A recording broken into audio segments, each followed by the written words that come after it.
بس میں کسی مولانا سے شادی کروں گی۔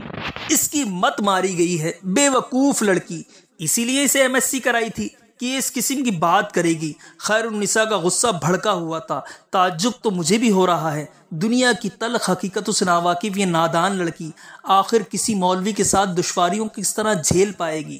باپ امین الحسن کے چہرے پر فکر کی گہری لکیریں پھیلتی جا رہی تھیں۔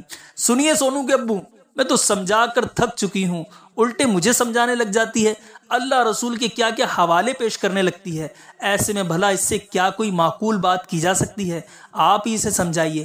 خیر النساء تو گھبرا مت، میں اسے سمجھاتا ہوں، وہ میری بیٹی ہے، تعلیم یافتہ ہے، سمجھ جائے گی۔ خیر النساء اور امین الحسن بستر پر دراز ہو گئے اور دونوں اسی فکر میں غرق تھے کہ آخر ان کی بیٹی نائمہ کا کیا ہوگا۔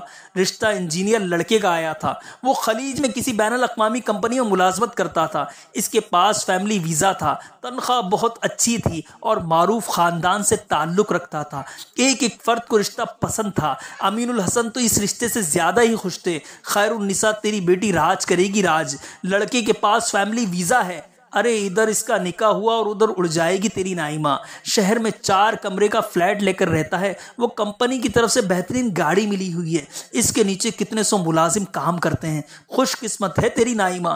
دیکھ ماشاءاللہ کیا رشتہ آیا ہے، تصویر دیکھی ہے تو نے لڑکے کی؟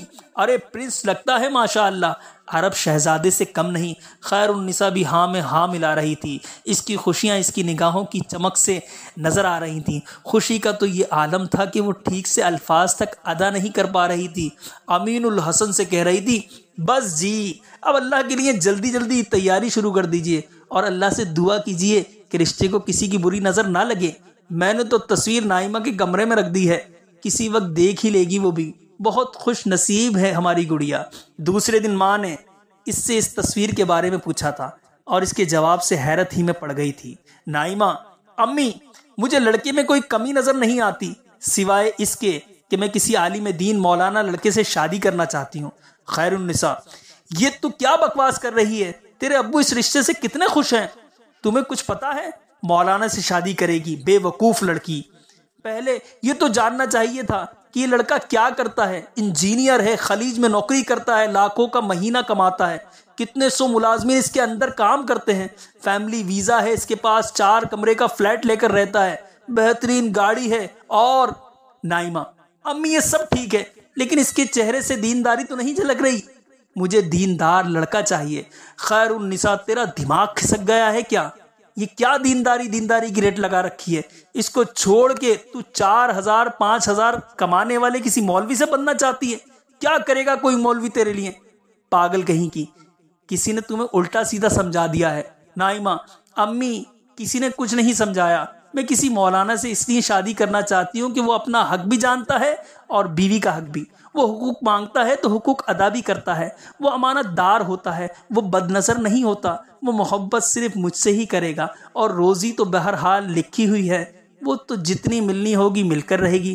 خیر النساء تیرے باپ کو کتنا صدمہ ہوگا جب وہ یہ سب سنیں گے، کیسا اچھا بھلا رشتہ آیا تھا، ارے ایسے رشتے اب ملتے کہاں ہیں، بے وقوف لڑکی کہیں کی۔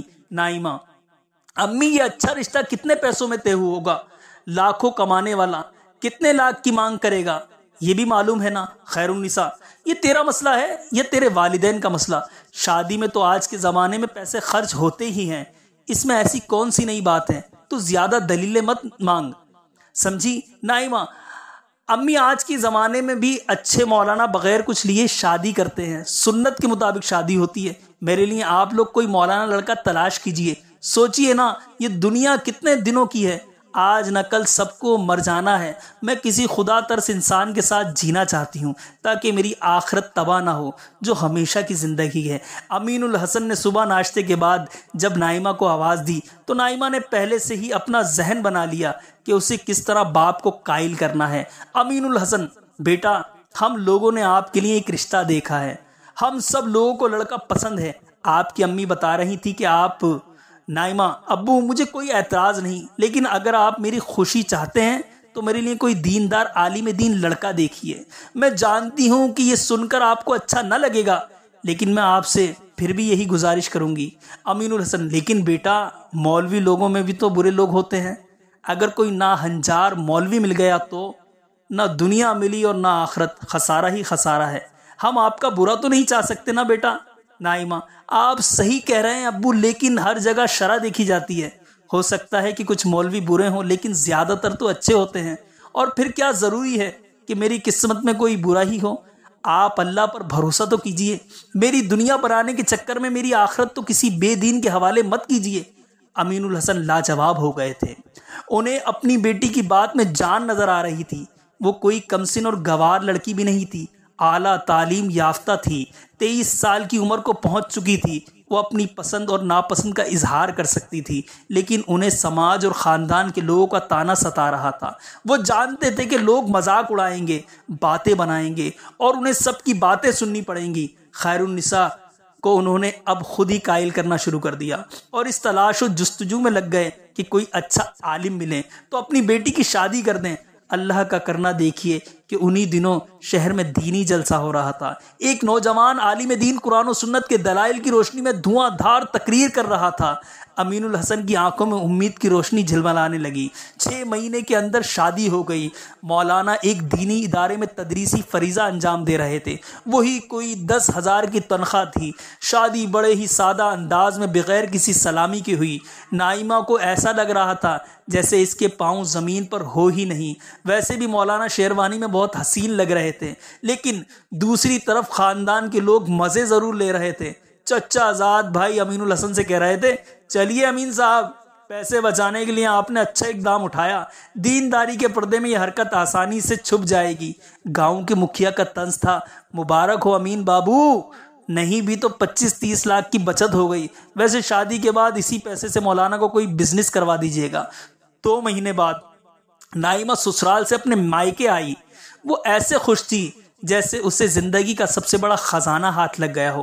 ماں کو اس بات کی خوشی تھی کہ بیٹی خوش ہے۔ یہ الگ بات ہے کہ اس کے اندر میں خلش اب بھی موجود تھی۔ البتہ امین الحسن پوری طرح مطمئن تھے۔ باپ بیٹی کے درمیان باتیں ہو رہی تھیں، تبھی نائمہ کے فون کی گھنٹی بجتی ہے۔ ادھر اس کے شوہر تھے۔ وہ موبائل فون لے کر کمرے میں چلی گئی۔ کچھ دیر بعد جب وہ باہر آئی تو اس کا چہرہ کھل رہا تھا۔ اس کی آنکھیں آنسوؤں سے تر تھیں اور وہ کہہ رہی تھی: ابو، وہ آپ کے داماد نے مدینہ منورہ کے ایک تحقیقی ادارے میں نوکری کے لیے عرضی دی تھی، وہ منظور ہو گئی۔ 1.5 لاکھ تنخواہ کے ساتھ رہائش فری دی جائے گی اور فیملی ویزا بھی ہے۔ ہم لوگ اگلے 6 مہینے کے اندر انشاءاللہ مدینہ شریف میں ہوں گے۔ خیر النساء امین الحسن کو دیکھ رہی تھی اور دونوں مارے خوشی کے روئے جا رہے تھے۔ لیکن امی، یاد رکھیں، دنیا مقصود نہیں۔ جو اللہ سے ڈر کر حضور صلی اللہ علیہ وسلم کے بتائے ہوئے طریقے پر زندگی گزارتے ہیں، دنیا ان کے قدم چومتی ہے۔ اللہ تعالیٰ فرماتا ہے: وَمَن يَتَّقِ اللَّهَ يَجْعَل لَّهُ مَخْرَجًا وَيَرْزُقْهُ مِنْ حَيْثُ لَا يَحْتَسِبُ۔ جو اللہ تعالیٰ سے ڈر کر زندگی گزارے، اللہ اس کے لیے راستہ نکال دیتا ہے اور ایسے طریقے سے روزی دیتا ہے جس کا اسے گمان بھی نہیں ہوتا۔ مگر جو دنیا ہی کو اپنا نصب العین بنا لے، وہ آخرت کی نعمتوں سے محروم ہوتا ہے اور دنیاوی زندگی بھی پریشان کن ہوتی ہے۔